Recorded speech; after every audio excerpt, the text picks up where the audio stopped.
friends, so I'm back with you. We have one pumpkin, so one of us is gonna carve it. That would be me. I drew a very, I told you all I'm not a drawer. I drew a very simple face on here. I just wanted to show you, and Cynthia, I'll show her, how to carve it with these cool little, like little supplies that you can buy at at Target or anywhere. They sell them even at the pumpkin patch. There's different size saws. This one's really little, so this would be for the real intricate stuff. This one's pretty, it has big teeth in between. I think this is like the big saw when you're sawing out big pieces. Also, sometimes those packages come with stencils. If you had a stencil, you take out the paper, you put it right there. The coolest thing about it is you poke holes all around your stencil, the outline, take it off, and then you see all the holes. It's almost like a carve by number. You can see where you need to carve. But I didn't have a stencil. I freehanded this. So I have some eyebrows that I thought looked like lightning bolts, but now I just think they look kind of silly. That's okay. We'll see how it turns. Everybody's, like art, everybody's pumpkin turns out different. Some pumpkins you start out and you think with one thing and it turns out something else and it even looks scarier. I have two eyes. But I didn't cut, like with the pumpkin carving though, you have to be careful because if you cut all the way, you gotta make sure some pieces of your drawing are staying still attached to the pumpkin. So then I have just a circle for a nose, and then I have some razor teeth. So I will just demonstrate cutting out the eyes. How I say, I'm gonna do it this way. I drew the shape of the eye, and then I drew the inner eye, but I didn't connect the bottom because I want that inner eye to stay there.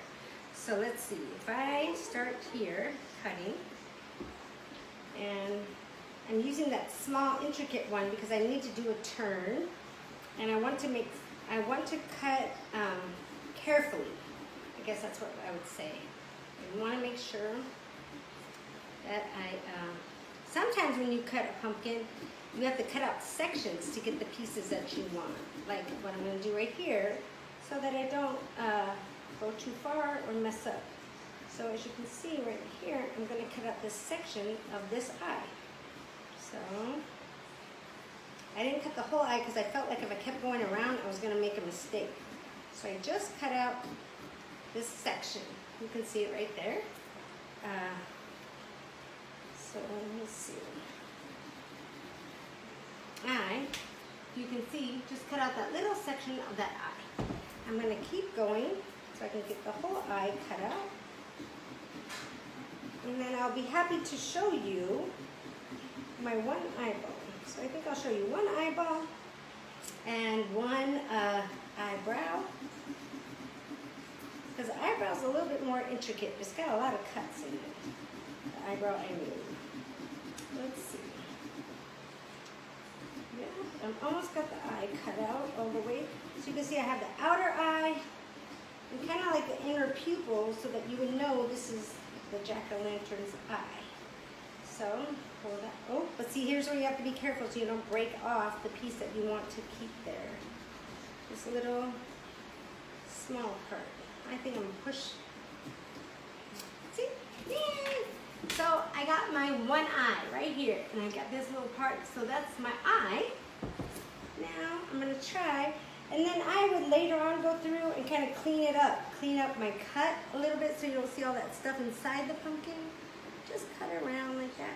Another thing I've seen people do, instead of cutting all the way through some parts of their jack-o'-lantern, they just scrape a lot and like scrape the skin so much that there is a pattern. But when they put the candle behind it, it like illuminates. So, well, I cut that one all the way through though, as you can see.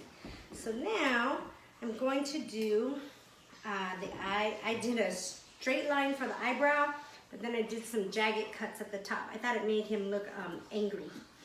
Or maybe not angry, but a little bit. Oh, I gotta be careful because I don't want to cut into my eyeball down there. I thought it made him look a little bit scary. So let's see how well I get that. The other thing too is you can see I drew on that pumpkin, but later when I'm all done, I can always wash the pumpkin off, whatever I drew on, either with pencil, even magic marker usually comes off. So I'm gonna draw this eyebrow. I did cuts. I wouldn't say you have to stay exactly on your lines, because like right now my line's not working out for me, but I got the gist of what I kind of want to have as his eyebrow. And then I will wash it all off later. So these tools are great for making little cuts, big cuts. Gives you some control to be able to handle what you want to cut out. Then if the piece isn't coming, let's say you've cut it all out and the piece isn't coming, just go back over it. There's probably some part of the pumpkin you didn't go all the way through with, like right there.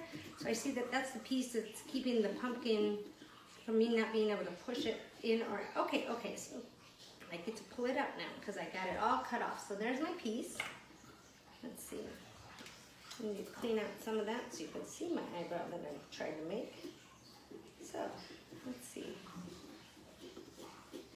So everyone, I did exactly what I told you not to do. I cut its little eyeball off. That little piece that was in the middle, I cut. I was so careful. I cut, and as soon as I took the piece out, the whole thing came out. So here's this little eyeball that's supposed to go right there.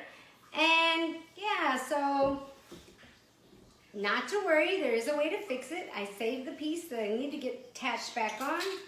I went and got some toothpicks.